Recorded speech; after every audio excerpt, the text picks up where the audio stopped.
Hello viewers, chicken curry అంటే ఎవరికి ఇష్టం ఉండదండి. సో ఈరోజు ఆ చికెన్ కర్రీని రైస్, పులావ్, దోశ, చపాతీ, పరాటా, ఇడ్లీ వేటిలో అయినా కానీ చక్కగా టేస్టీగా ఉండేటట్టు చేసేసుకుందాం. చాలా సింపుల్ అండి.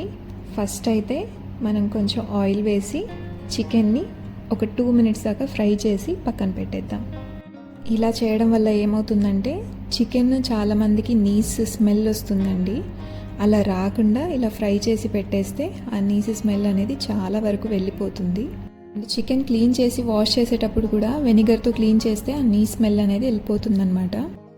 ఇప్పుడు ఇలా ఫ్రై చేసి తీసేసాక ఇప్పుడు అదే ఆయిల్లో ఆనియన్, పచ్చిమిర్చి, లవంగాలు, చెక్క, బిర్యానీ ఆకు అన్నీ వేసి ఒక 2 minutes దాకా ఫ్రై చేసేద్దాం.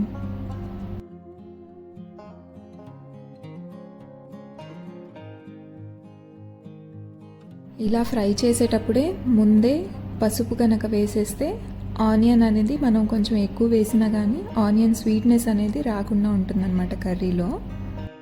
అండ్ ఇలా వేయడం వల్ల మనం వేసే మసాలా ఫ్లేవర్స్ అన్నీ కూడా ఆనియన్ తొందరగా అబ్జర్వ్ చేసుకొని కర్రీ అనేది బాగా టేస్టీగా వస్తుందన్నమాట. ఇప్పుడు ఇలా ఫ్రై అయ్యాక జస్ట్ ఒక 1 minute దాకా మూత పెట్టేసి ఆనియన్ని కుక్ అవ్వనిద్దాము. ఇలా కుక్ అయిన తర్వాత అల్లం వెల్లుల్లి పేస్ట్ ఒక 2 to 3 tablespoon దాకా వేసి అది కూడా పచ్చివాసన పోయేదాకా ఫ్రై చేద్దాం.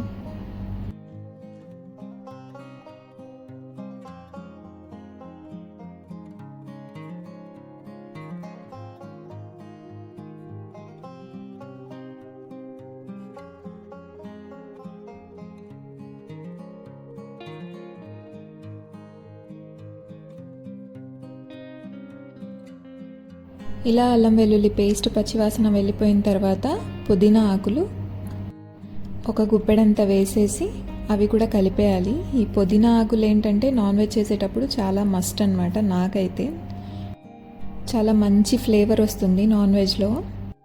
ఇలా వేసేసి కలిపేసిన తర్వాత అందులోనే ఒక 2 tablespoon దాకా ధనియాల పొడి, 2 tablespoon లేకపోతే టేస్ట్కి తగ్గట్టు కారం, ఒక చిన్న టీ స్పూన్ గరం మసాలా, ఒక స్పూన్ జీలకర్ర పొడి, రుచికి సరిపడా సాల్ట్ వేసి జస్ట్ ఒక 1 minute అలా కలిపేసి మనం ఫ్రై చేసి పెట్టుకున్న చికెన్ వేసేయాలన్నమాట.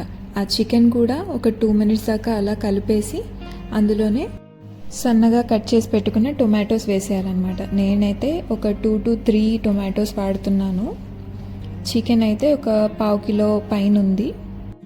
జనరల్గా ఇలా గ్రేవీ చేసేటప్పుడు టొమాటో ప్యూరీ లేకపోతే టొమాటో పేస్ట్ వాడతారనమాట. అలా కూడా వాడుకోవచ్చు.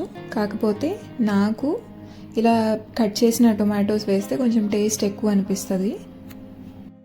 అందుకు నేను ఇలా కట్ చేసిన టొమాటోస్ వాడుతున్నాను అనమాట.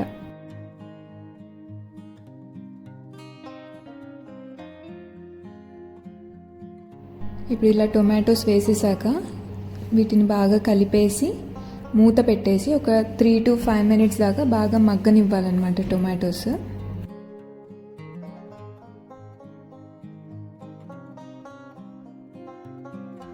చూసారు కదా, చికెన్లో ఆయిల్ అంతా ఇంకొంచెం వచ్చిందండి. బాగా మంచి థిక్ గ్రేవీ అనేది రెడీ అయిపోయింది.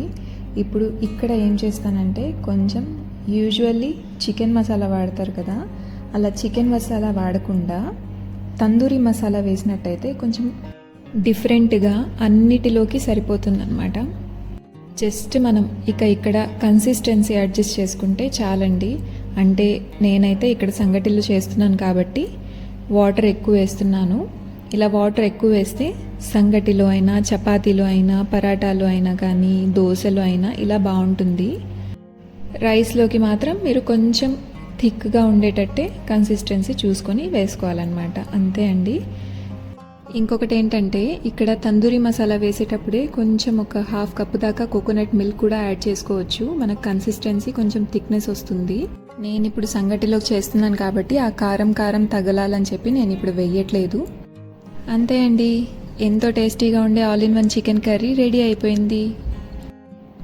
ఈ వీడియో మీకు నచ్చినట్లయితే లైక్ చేయండి, షేర్ చేయండి, సబ్స్క్రైబ్ చేయండి. Thanks for watching.